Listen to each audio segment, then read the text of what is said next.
నమస్తే. తెలంగాణ రాష్ట్రంలోని దాదాపుగా 2 రోజుల నుండి ఆర్టీసీ కార్మికులందరూ కూడా సమ్మెకైతే పిలుపునియడం జరిగింది. ఈ సమ్మెలో భాగంగా నిన్న రెండవ రోజు నర్సంపేట బస్ డిపోలో చాలా బాధాకరమైన సంఘటన చోటు చేసుకుంది. అదే బస్ స్టాండ్‌లో దాదాపు 20 ఏళ్ల నుండి సర్వీస్ అందిస్తున్న శంకర్ గౌడ్ గారు ఎవరైతే ఉన్నారో పెట్రోల్ పోసుకొని ప్రాణత్యాగానికైతే పాల్పడడం జరిగింది. మరి దీనికి సంబంధించి రాష్ట్రం అంతటా ఆర్టీసీ కార్మికులు కావచ్చు, వీళ్ళందరూ పెద్ద ఎత్తున వాళ్ళ ఇంటికి తరలివచ్చిన పరిస్థితి. ప్రస్తుతం మనం అదే ముత్తోజ్పేట ఏరియాలో ఉన్నాం. వాళ్ళ ఎవరైతే ఆ శంకర్ గౌడ్ వాళ్ళ అమ్మాయి వాళ్ళ ఇంటి దగ్గర అయితే ఉన్నాం. సో శంకర్ గౌడ్ వాళ్ళ అల్లుడు మనతో పాటు సుమన్ గారు అయితే ఉన్నారు. అన్నతో మాట్లాడదాం. అన్న, ఏంటి అసలు ఈ సిచ్యువేషన్ జరిగింది? చాలా బాధాకరమైన సంఘటన. అసలు ఏంది, అసలు ఏమన్నా చెప్పిండా మీకు ముందేమన్నా? మాకు ఎలాంటి విషయం ఏం చెప్పలేదు.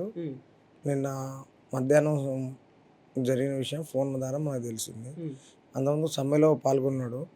అక్కడ మనస్తత్వం చెంది అక్కడ ప్రైవేట్ వెహికల్స్ గవర్నమెంట్ నడుపుతుంది కాబట్టి మన హక్కుల కోసం మన సాధించుకోలేకపోతున్నాం అన్న మనస్తాపంతో పెట్రోల్ పోసుకోవడం జరిగి అలా చేసుకోవడం జరిగింది.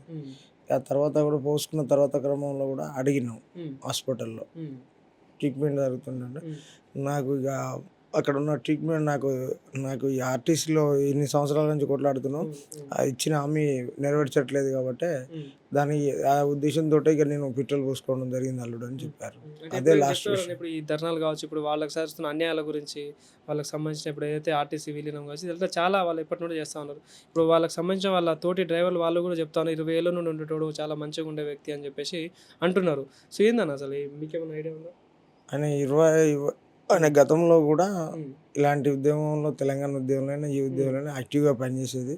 కార్మికుల పట్ల వాళ్ళ యూనియన్స్లో ప్రతి దాంట్లో యాక్టివ్గా ఉండి వ్యవహారం చేసేది కార్యక్రమంలో. అందులో మనకు కూడా అప్పుడప్పుడు యూనియన్లకు సంబంధించిన విషయాలు షేర్ చేసుకునేది. ఎట్లా ఉండేవాడు అంటే ఏం చెప్పేవాడు? అని యూనియన్లో జరిగే ఆయనకు అవార్డ్స్ వచ్చినా ఏది జరిగినా ఆర్టీసీ ఎవరికి అన్న సాధక బాధకాలైనా కూడా ఆర్టీసీలో మనకు చెప్పుకునేది. సరే, మీరు మాట్లాడే ప్రయత్నం చేసి అన్న ముందు రోజు కానీ ఆ జరిగిన ఇన్సిడెంట్కి ముందు రోజు కానీ ఎప్పుడైనా ఫోన్ చేసి అయింది అసలు పరిస్థితి, సమ్మె పిలుపునిచ్చలు ఇట్లాంటి సిచ్యువేషన్ వస్తుందని అట్లా ఏమైనా వచ్చిందా డిస్కషన్? అట్లాంటిది ఏం లేదండి. ఎందుకంటే మన ఇది అనుకోకుండా జరిగింది, అసలు ఊహించండి. నేను ఊహించింది అది నాకు ఆలోచన రాలేదు, దాని మీద ఆలోచన లేదు. మనోడు ఇలా చేసుకుంటానని కూడా మేము కళ్ళలో కూడా ఊహించలేదు. ఓకే, ఎట్లా ఉండేవారు అంటే ఇంట్లో మీతో కానీ ఎట్లా ఉండేవారు? అందరితో మంచిగానే ఉండేది. ఆర్టీసీ అందరు సభ్యులతో, కార్మికులతో బాగుండేది.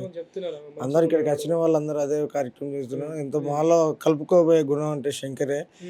ఒక మాట అన్నా కూడా పడి చేసే గుణం అలాంటిది. అలాంటి వ్యక్తిని కోల్పోయినామని వాళ్ళు బాధపడకుండా చెప్తున్నారు. అలాగే అంతేకాకుండా మనకు ఇలాంటి కార్మికుల ఉద్యమంలో శంకర్ చేసిన త్యాగాన్ని ఆర్టీసీ గవర్నమెంట్ ఇంతవరకు అసలు పట్టించుకునే నాదులు లేకుండా జరిగింది. ఇప్పటికైనా రేవంత్ రెడ్డి ప్రభుత్వం కళ్ళు తెరిచైనా ఈ సమస్యను పరిష్కారం చేసి మాలాంటి కుటుంబాలన్నీ ఇలాంటి కుటుంబ పెద్దను కోల్పోయినందుకు ఇవన్నిటిని వారికి ఆర్థికంగా భరోసా కల్పించి వారికి కావాల్సిన ఉద్యోగాలు మా కుటుంబానికి చేయాలని మేము కోరుకుంటున్నాం. ఎట్లుందండి ఇంట్లో వాళ్ళ పరిస్థితి? అంటే ఈ విషయం తెలిసినాక వాళ్ళ బాబు కావచ్చు, అంటే వాళ్ళ బాబు కావచ్చు, వాళ్ళ మిస్సెస్ కావచ్చు, మీ మిస్సెస్ కావచ్చు, ఎట్లా ఉంది అసలు పరిస్థితి వాళ్ళ పరిస్థితి? ఇక్కడ ఉన్న పరిస్థితుల్లో వాళ్ళకు ఉండడానికి కూడా ఇల్లు లేదు.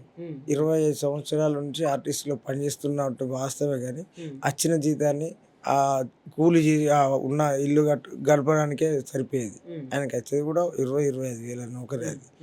అదే ఆ ఇల్లు లేకపోవడం కూడా ఈరోజు అదే శవాన్ని తీసుకొని వచ్చి ఇప్పుడు మా ఇంటి దగ్గర అక్కడ కిరాయి ఇంటి దగ్గర వాళ్ళు వేస్తే అంటే మాకు వేయకూడదని వాళ్ళ వల్ల తీసుకొని వచ్చి ఇక్కడ వేయడం జరిగింది. అతనికి ఇల్లు లేదు, జాగా లేదు, ఏది లేదు. వచ్చిన జీతాన్నే జీవనోపాధి చేసేవాడు. ఇప్పుడు చాలా మంది నాయకులు వచ్చిళ్ళు పోయిళ్ళు, మరి ఏందని ఏమన్నా భరోసా ఇచ్చే ప్రయత్నం చేసిళ్ళు?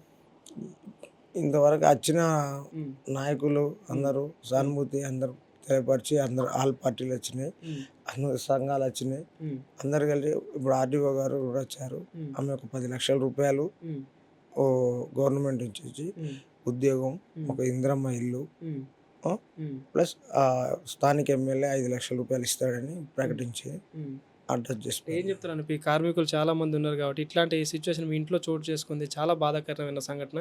కానీ మిగతా వాళ్ళకు కూడా మీ తరపున ఏమైనా సందేశం తెలుసుకున్నారు?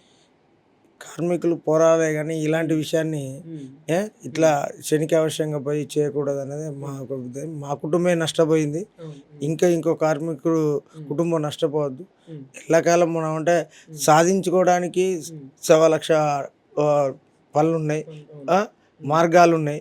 ఈ మార్గాల ద్వారా మనం చేసుకోవాలి, కానీ ఇలా ప్రాణాలు కోల్పోతే ఈ కుటుంబం అంతా రోడ్డు మీద పడే పరిస్థితి అయింది.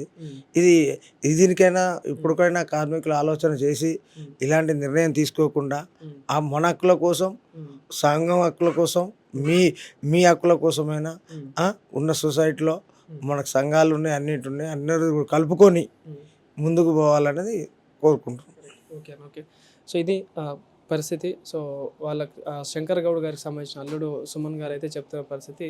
సో చాలా మంచి వ్యక్తి, అందరితో కలిసి ఉండే వ్యక్తి, ఏదున్నా కూడా చెప్పుకునే వ్యక్తి. ఇంతసేపు ఆర్టీసీ కార్మికుల కోసమే పోరాడేవాడు, వాళ్ళ గురించే మాట్లాడేవారు.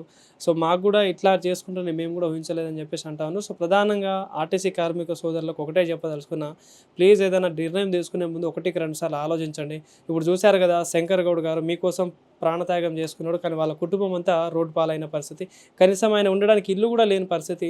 సో ఒకసారి మీ ఫ్యామిలీ గురించి ఆలోచించి నిర్ణయాలు తీసుకునే ముందు 1-2 సార్లు ఆలోచించి ఈ సమ్మెలో పాల్గొని ఏదైతే మీ డిమాండ్ల కోసం పోరాడండి, అంతేగాని ఇట్లాంటి ప్రాణత్యాగాలు చేయొద్దని చెప్పేసి మనస్ఫూర్తిగా మా ఛానల్ తరఫున కోరుకుంటా ఉన్నాం.